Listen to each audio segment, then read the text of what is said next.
failure to participate in the hearings before the Committee on Justice is tantamount to a culpable violation of the Constitution. At eto na nga mga kaibigan, halatang halata na ang impeachment case laban kay Vice President Sara Duterte is not about accountability dahil sa magkaibang pahayag po ni Congresswoman Jinky Beatrix Luistro. Okay, so kung inyong babalikan yung interview ni Ms. Corina Sanchez sa kanya, ang kanyang pahayag ay prerogatives, no choice, option po ng Vice Presidente kung siya ay dadalo o hindi sa Kamara, no, para dun sa kanyang impeachment case, no. Pero dito po sa mismong House of Representatives with the Committee on Justice, ayon mismo kay Congresswoman Jinky Beatrix Luistro, ang hindi po attend o pagdalo o pagharap ni Vice President Sara Duterte sa kanila ay tantamount, ibig sabihin nangangahulugan, kapareho po, no, ng culpable violation of the Constitution. Okay, so na-violate daw, no, ni VP Sara ang ating Constitution dahil hindi siya humarap.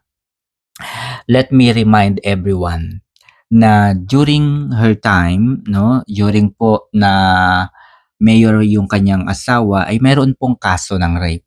And instead na harapin po yung kaso, itinago niya yung kanyang asawa. And she's very proud of it, no? Proud po siya sa kanyang ginawa. At nakangiti pa nga po siya. Sinabi niya, tinago ko ang asawa ko dahil kailangan kong ihanda ang aking pamilya at ang aking constituents. So, para sa akin, yun po ay tahasan at talaga namang obvious na talagang nilabag ni Congresswoman Jinky Beatrix Luistro at hindi po niya kinilala ang ating saligang batas. And this is, I think, no, a ground para ma-disbar itong si Congresswoman Jinky Beatrix Luistro. Di ba? Nakakainis. Okay.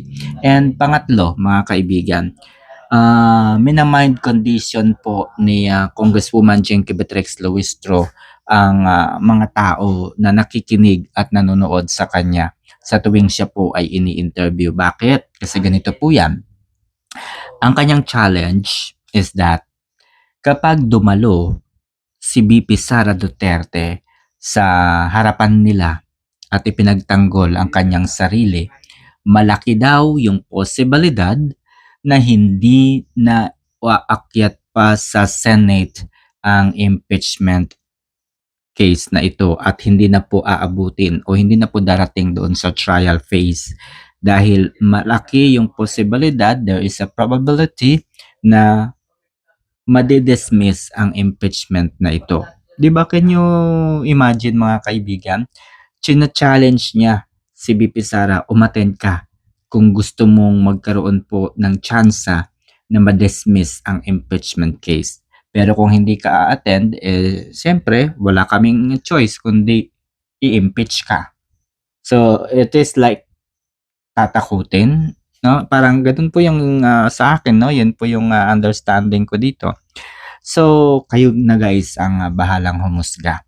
No? Suriin nyo na lamang po ito. Sapagkat ito po ay malinaw po sa ating batas na choice po yun ng akusado o ng kahit sino.